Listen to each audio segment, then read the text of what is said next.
It's that time of year, it's getting really close. Fall and winter are coming upon us. The leaves are starting to turn brown. Our grapes are starting to turn purple. And we are thinking about cold and flu season. With that, there's one herb you want to make sure to have in your cupboard, and that is elderberries.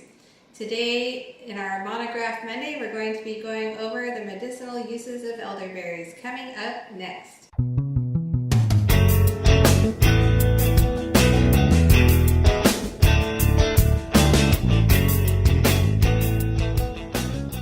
For those of you new here, my name is Cian Cosell with St. Fiacre's Farm and Farmhouse Teas. We hand blend artisan loose leaf teas here on our farm in our tea studio. With the fall colors starting to show up on the farm, I'm thinking about stocking up our medicinal cupboard so that we are ahead of the game when cold and flu season comes up. And top on that list is making elderberry syrup for our colds and flus. Today I'm just going to go over the medicinal uses and a little bit about elderberries versus elderflowers, also from the same plant. And if you would like our elderberry syrup recipe, it will be located in our online herbal class section on our website called Grow, Create, Sip. I will put a link to that down below. Elderberries grow in the form of a shrub or a tree. They can get very, very, very tall as they age and turn into giant trees that are 40, 50, 60 feet tall. As you might imagine, elderberry trees that size are kind of hard to harvest, so elderberry bushes are more ideal. And they are really simple to plant and get started on your homestead, just as simple as starting an orchard. They would also make great ornamentals in an urban setting in the front, backyard, side yard, wherever you'd like to stick your elderberry plant.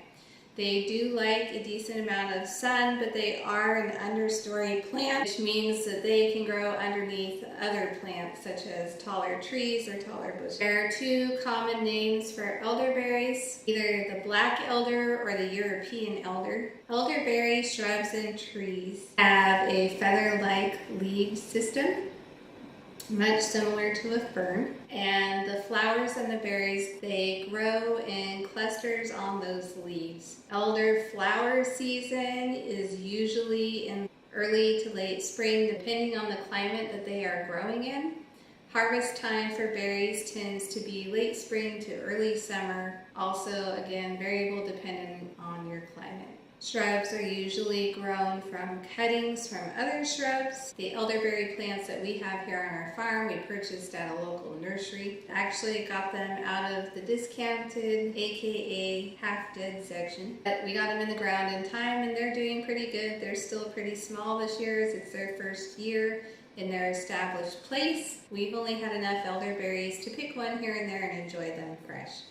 Elderberry plants prefer to grow in subtropical climates, especially the northern hemisphere, and they're really good at attracting butterflies and birds. They can be a useful addition to an orchard, helping to diversify the orchard enough that it helps cut down on bugs and disease. Just a little note before we carry on, down in the description below is my disclaimer. I am not a medical doctor or an herbalist. We are just a tea farm and we use herbs for our medicine for our family. For full disclosure, please see the notes below. And please do your own research should you have any concerns about consuming elderberries, though they are known as a food and are very gentle. Now that we've got that out of the way, it's time to start making my elderberry syrup.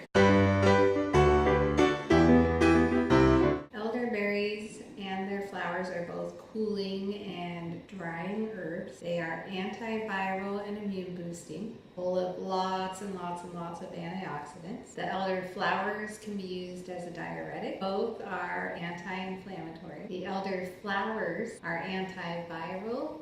They work for skin issues, and they are also considered a nervine, which means they're going to help with nerve health, tension, anything related to the nervous system, including stress and anxiety. The elderberries are really good for eye health, helping to strengthen the eyes. They're useful for herpes, and of course they are very well known for their assistance with colds and flus. An essential medicinal to have in your home to help speed up the process of healing with those. The elderflowers themselves are useful for ear infections and fevers. Elderflower tea is super helpful for fevers and super simple to throw together when it is needed, and it's also very gentle, which makes it easier to use. So how would we use elderberries and elderflowers? Well, I just mentioned the tea for fevers.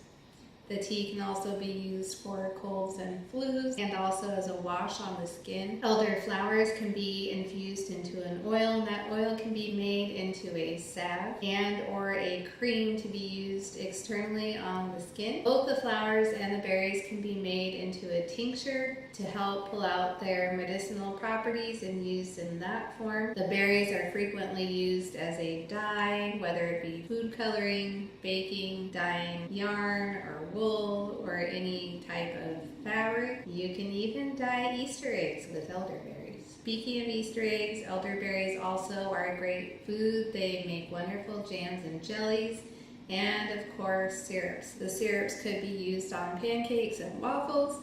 The one that we're making today has a bit more of a medicinal flavor to it, so it's not really intended for use with cooking, but you can use it that way. I would just adjust the medicinal herbs that are in the syrup and maybe just do straight elderberries if that is how you want to use them. And that concludes this week's Monograph Monday with elderberries. We're going to finish up our syrup here, and if you're interested in the recipe, again, I will put the link down in the show notes below.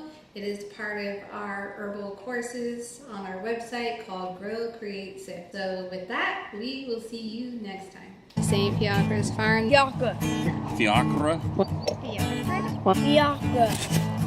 Fiacre. Thanks for joining us on the farm.